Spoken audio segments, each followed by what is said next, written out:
Welcome back. Hopefully, you've had lots of time to examine your triggers and just observe without judgment how often you are finding yourself in your classroom and in your life being triggered by some of those things that you found on the list. So, what's next?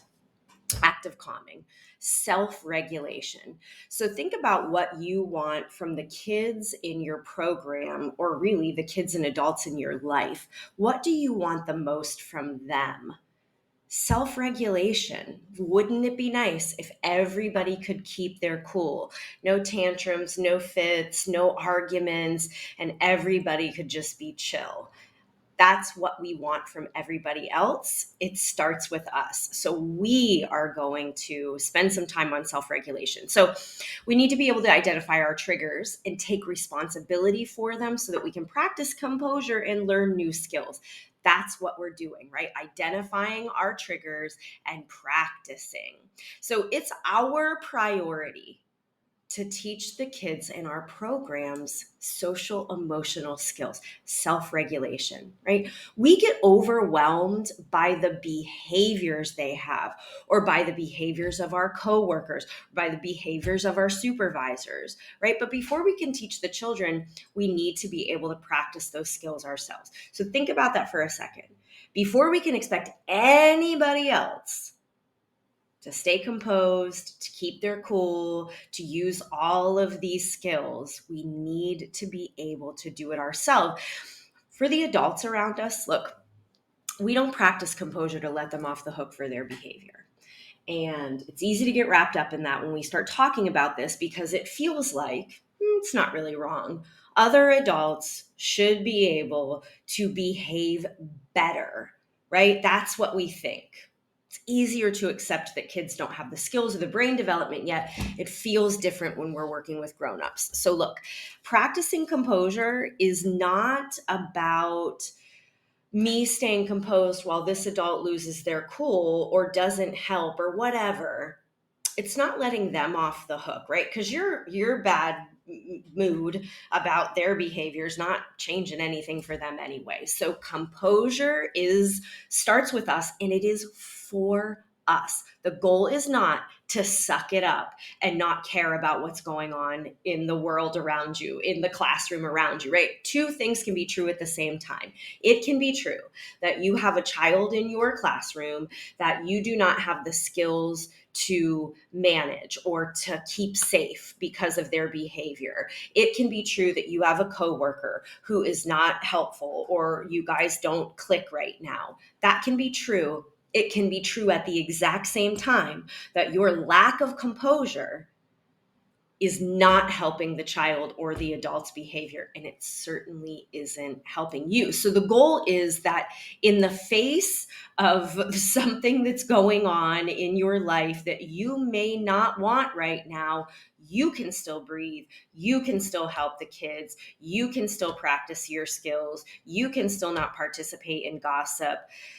You can find ways to take care of yourself. Your composure will help you, and the adults and children around you will learn by your example. It takes two to have a bad relationship. It takes two to have a bad relationship, right? So, bad relationship takes two people to be in that bad relationship. So, who's in charge? You're in charge, right? We are in charge of our composure and our triggers. Okay, so think about someone pushing all of those buttons in the elevator, just like Buddy did. Um, there are other buttons in the elevator, right? It's not just the floors. There's a help button. There's a stop button. And like, don't get wrapped up in the fact that if you hit either of those buttons, it wouldn't actually get you off of the elevator earlier. The point is that there are options, right? So when we're in that elevator and someone pushes all of those buttons, we have a choice. We can feel victimized and just think this is just the worst. It's going to take me forever to get to the 31st floor.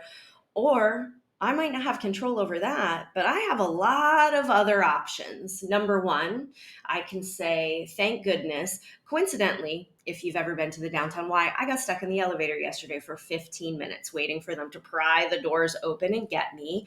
And I thought, thank goodness I have my phone, right? I love scrolling through TikTok for hours. I can chill here for 15 minutes. So I had a choice in that moment that I could stand there and be angry. It was my day to leave early. So I was ready to go, right? I didn't want to spend 15 more minutes at work, certainly not stuck in the elevator. But we all have control over what we do in that situation, right? So you can step off on the next floor and take a different elevator. You have choices. You are not stuck, even if you are literally stuck in the elevator. So I can't get my mouse over to my other screen, so please excuse me. Okay. So let's get ourselves ready to learn. And take 3 star breaths. So if you've never been introduced to a star breath before, it stands for smile, take a breath, a deep one, and relax. So do that. Smile, take a deep breath, and relax. Do that one more time. Smile, take that big deep breath in, fill up, push your belly out, and then a slow breath out. Drop your shoulders, pull your belly in, drop your hands in your lap.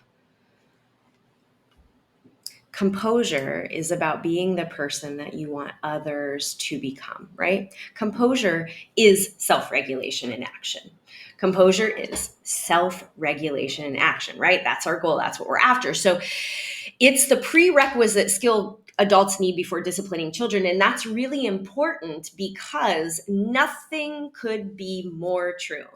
The children learn from what we do, not what we say. So, the do as I say, not as I do thing, like that was, has been around since I was a kid. It doesn't work that way. Our brains don't work that way. They learn from what they see us do, not what we tell them to do. And if you just pause for 2 seconds and think about that, you already know that's true, right? Who has kids that listen to them all the time? I don't, so I'm not going to raise my hand. That is not, that's not how things work. It's not how their brains work. Okay. So it makes sense that it doesn't work that way. Composure is a choice, right? It's a choice. It's a choice that we're going to practice this every time that we are triggered. We're going to make lots of mistakes, and that's okay.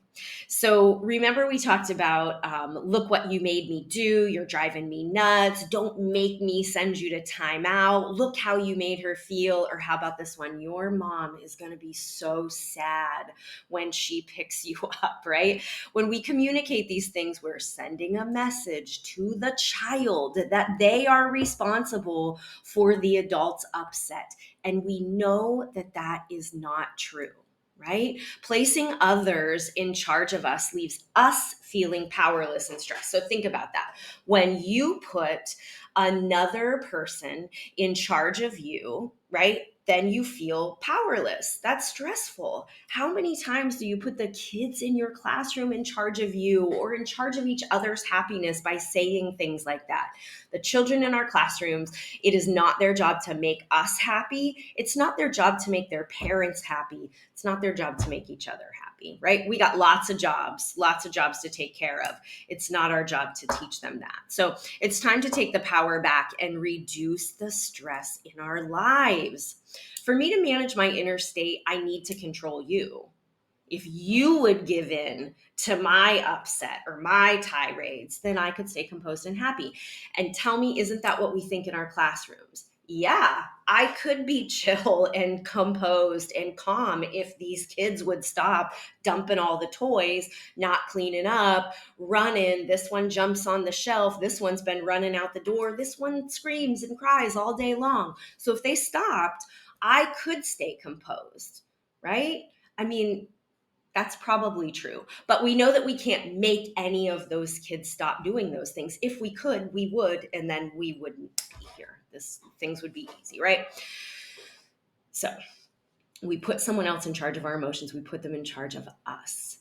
Who is in charge of you? Right? The other drivers on the road, the people that you work with, your partner, the kids. Don't know. Just you, right? Just you.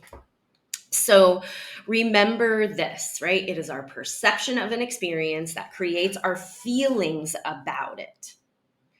It's our perception that creates our feelings about it. So remember, this is really where our triggers come in, right? We have the trigger thought. It activates our playlist. It tells us some false, crappy message. Then we get uncomfortable, and then bam, from that emotional state, that unconscious stuff bubbles up, and here we go. Here comes out all of this stuff. So it looks like this. Forgive me for 1 second so I can move this box with my face in it. I can't get my mouse over there. Sorry. I'll read it to you. Okay. So a child hits, it triggers me. My body reacts like it did when I was bullied. I react and blame the child for my upset, and then I need to punish them, right? They need to pay. So I can't remember if I told this story in our last video about the staff member who had their own experience with bullying growing up. And so every time a child hit or hurt in her classroom, this is exactly what happened. She was triggered. And look, none of us want kids to hit in our classroom, right? Where it's our job to keep them safe. We gotta, okay, there's a lot to unpack there, but they're kids, and that's how they solve problems until we teach them another way. So we don't like it. It's not okay. But for most of us, I'm going to say, it doesn't specifically trigger bullying. So when these kids would hit or hurt, this is exactly what came back to her.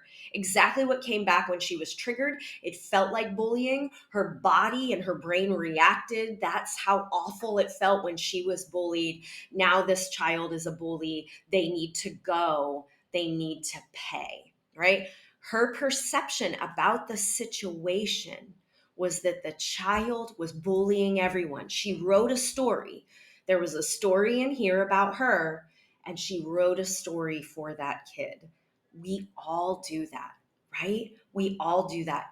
The trigger thought distorts the situation by making it seem bigger than it is and makes the children's behavior seem deliberate, right? So this is where Q-tip comes in. Quit taking it personally. Their behavior is not about you, it's about them, right? It's not happening to you, it's happening in front of you. It is very difficult to accept that they need our help when their behavior is so unsafe or we view it as so unkind. It is not easy. So now, let's say child hits and I can stay calm. I take a breath, right? I can see that they're missing a skill. They don't have another way to communicate. They don't know how to ask for a turn. They have not built these relationships with other children. So I respond to the victim first, right? I teach the child the missing skill to stop the hitting. So I go and go to the victim that just got hit and I say, did you like that? Then tell them, stop. I don't like it when you hit me. And then I'm going to practice with this other child how to enter into play. We're going to make visuals. We're going to do all of this stuff so I can coach them through.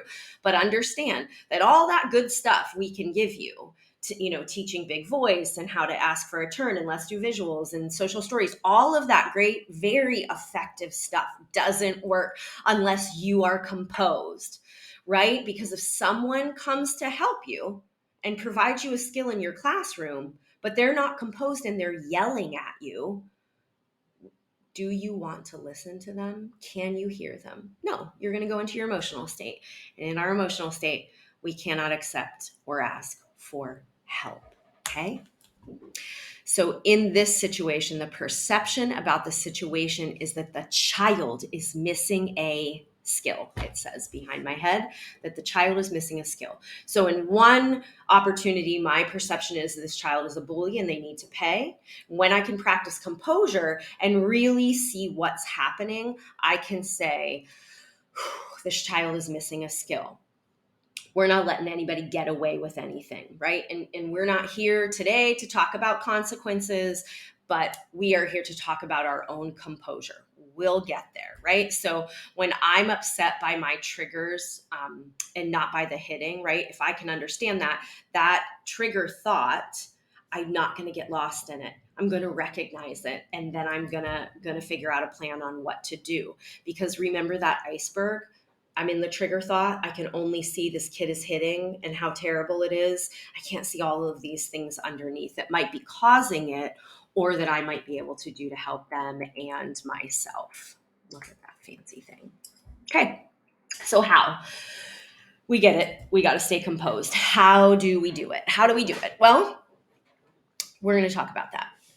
We're going to talk about active calming. What we need to remember is, or understand, is that emotions are contagious, right? So you have to make a choice about what you want to spread to the people around you. So energy is contagious. I don't know that anybody's going to argue that, but look, have you ever had another adult walk into your space, your home, whatever, in a bad mood, and you can feel it, right? And it might not even be that long before you are also carrying around that same energy. Like, ugh, it feels terrible, right? Energy and emotions are contagious. If you can believe that energy can go from my phone to your phone in the air and you can hear my voice, then you can believe that energy transfers between us. So what is active calming? It is so simple, and it is the hardest thing you are ever going to try and teach yourself. Active calming is breathing, reminding yourself that you are safe and you've got this. And then we take action, right? It's so easy. It's not easy, it's hard. I get it. So here's the steps to composure and staying calm. The first is understanding brain states, right? So we started there. You have information on the brain. It wasn't all the information on the brain. I don't know that you can go to these trainings over and over again and hear something new every time when you're ready to take it. But brain states are important. We need to identify the brain states in front of us. We need to identify our own brain state too, right? That's part of active calming. We need to identify our triggers. Check, we're working on that. Then we need to breathe. We need to tell ourselves, I'm safe, I got this, I can handle this. And then we're going to download our calm, that contagious energy. We're going to send it. So the sympathetic nervous system increases our breathing rate. Our breathing becomes shallow in times of stress. Okay. How often do you have a moment of stress in your classroom? Okay. So the sympathetic nervous system increases your respiratory rate. Your breathing becomes shallow in times of stress. Research has found, so this, take a breath, take a breath, take a breath. It's not just a suggestion and something that we always say. It's science. It's science. It's science. It is found that these slow, deep breaths, right? Deep abdominal breaths, push your belly out, pull your belly in, can actively counteract the fight or flight response in our body. It literally brings us into our higher brain states, right? It is science. Step 2 is positive self-talk. That's not easy, right? Because that playlist inside us, that's really when that kicks in. There's our there's our self-talk, and it's not rarely positive, right? So when we take that breath and bring ourselves back to our higher brain state, then we can say whatever it is we need to hear. I can handle this. Keep breathing. This is mine. This isn't happening to you. They need your help, right? And in my home with my own child, that is my inner voice for active calming is, he needs my help. He needs my help. This isn't about me. He needs my help. Okay. And then we download calm, before we talk more about downloading, pause and take your worksheet out and think about your step 1, your breath, and step 2, your positive self-talk. So if it were only that easy to just say, okay, I'm going to take a breath when I'm triggered, right? It's not. So how are you going to remind yourself to start practicing taking a breath? So the first time that a child does something in the classroom and you are triggered and you are able to find that pause button and take a breath, you are going to build a new neural pathway. Because the pathway that's in there, stuck strong, man, that's the pathway. That's the pathway that says, yell. They won't learn unless they are punished, right? Yell at them. And then you're going to make a new neural pathway that says, stop, take a breath. I can handle this. And then this one gets stronger the more you do it. This one gets weaker the more you do this instead. It is possible. It will always be a practice. So to get there, to build this, how are you going to remember to pause and take that breath? Is it a big pause button that you're going to stick on your wall? Maybe it's some breathing icons. You're going to choose that pizza breath or the star breather and put them all over the room to be a visual reminder to yourself. Maybe you and your coworker will create a signal when you can see that the other person needs to breathe. So you can give yourself a little, hey, whatever, reminding each other to breathe. So take a moment to decide that and then think about your positive self-talk. What is it when you look at those triggers, look at the things that happen often in your classroom? What is that phrase that you're going to start practicing? It doesn't have to be the same one every time. Where can you start, right? Is it, this is happening in front of me? This isn't happening to me? Is it, they need my help? Is it, I can handle this? Wouldn't it be amazing if you put a new track on that internal playlist that said, I've got this. I can handle this. Wouldn't that be amazing? So go ahead and hit pause and come back when you're all done and have discussed that.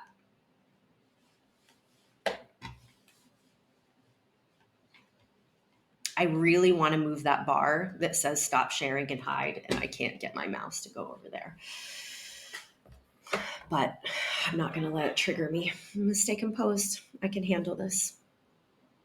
Okay, you're back. Downloading Calm. So downloading Calm doesn't always need to look like a hug. Often we're working with little ones, right? So often it is going to be a hug. It is going to look like literally from my heart to yours, I am downloading Calm to you.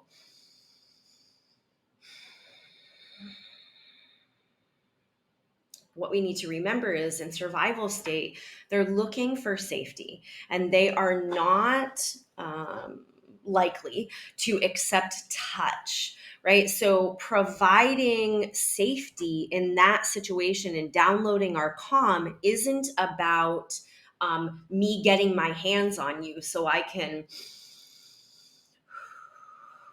it's about me staying composed, staying close.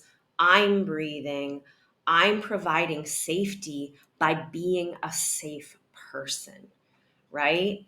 When we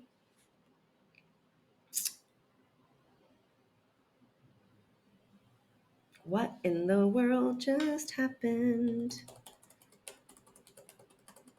I'm sorry. And I'm going to tell you, it takes so long to edit these videos together that there's no way that this part's going to get cut out. So we're almost there. Download, download, download. Emotions are contagious, right? So you are going to infect them. What do you want them to catch? Your upset or your calm, right? So if we can do this, do it. If this isn't what they want, we don't give up. We just stay close and we breathe. I tell myself I'm safe. And then I might say, you're safe. I got you. I'm here when you're ready, right? Because what feels more unsafe when you are upset? When somebody else gets upset at you. And that happens to us as adults too, right? And it's very frustrating. We don't want to do that for our kids. And P.S., we do that to each other as adults because that's what the adults did to us when we were growing up. Nobody showed us a better way until now. So we can do better for these kiddos. So active calm allows us to hit pause between stimulus and response. Stimulus, kid just popped somebody. Response, you better not ever do that again or you're gonna whatever. And then kid shuts down and now we're both mad and upset. And now I don't want to comfort him. Okay, there's a lot of work to do. This happens, okay? Active calming is about us hitting that pause button, bringing ourselves to a higher brain state because the child cannot be in a higher state than us. The child cannot be in a higher brain state than you. It's logical, right? If you can't keep your cool, how do you expect this 2-year-old, 4-year-old, 8-year-old, 12-year-old to keep their cool? If you can't do it, how can you expect them to? Right? So many of us on that internal playlist have something that has been written that respect means obedience. I'm a grown up, you do what I say. That's what. Now, okay, we got that written for us. It's not what we want from them. We want relationships. We want to teach them new skills. We want to show them how we want them to act. And then we want them to be willing to use those skills, not because it's a threat, not because it's demanded of them or, told that you respect adults. I don't want to really go off on a totally different road here, but when we teach children that you respect adults and you do what adults say, there are a lot of unsafe adults in the world. Do you want the children around you to do whatever any adult tells them to do? No, of course you don't. Okay, so we teach them a different way.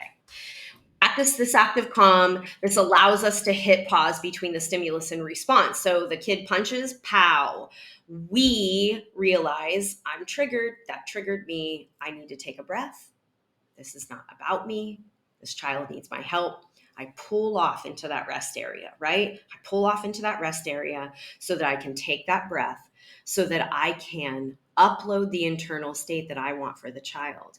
I breathe so that I can respond instead of react. When we pull off the road, we can access our tools, right? You're driving on the highway. You need to go to the bathroom. You stretch your legs. You need to get a drink. Then you pull off into the rest area. That's how you take care of your needs. The tools that you have or that any of us can give you to help in your classroom, they live and exist at this rest stop. Okay. So when you're triggered and you're in your lower brain states, you do not have access to the tools. This is why if someone comes into your classroom and has this great suggestion for what can help this child and it doesn't work, right? It doesn't work because we can't access it when we're not calm, when we are not composed. We don't have access to any of the tools. The tools live at the rest stop, the pause button, right? That's where all the skills are. So this is really everything I want you to understand in this moment. Anything we can provide you with in your classroom, anything, visuals, training, skills, power, tools, whatever. You only have access to them when you're in your executive state. You have to pause. You have to breathe. You have to find a way to that executive state. Composure comes first. Composure comes first. So let's look at the brain states in our active calming real quick, right? So we've been through these brain states: survival state, emotional state, executive state. Each state is dependent on the one below it on that one's needs being met, right? So basic safety, right? Safety. That's being a star. That looks like us pulling over the rest stop, taking a breath. When we're in survival state, when they're in survival state, this is what active calming looks like. Pause, pull off the road, take a breath, right? All those skills, all that vending machine full of skills and things to help manage your classroom that live over in that rest stop. There's one thing that you do have access to in your survival state, and it's breath.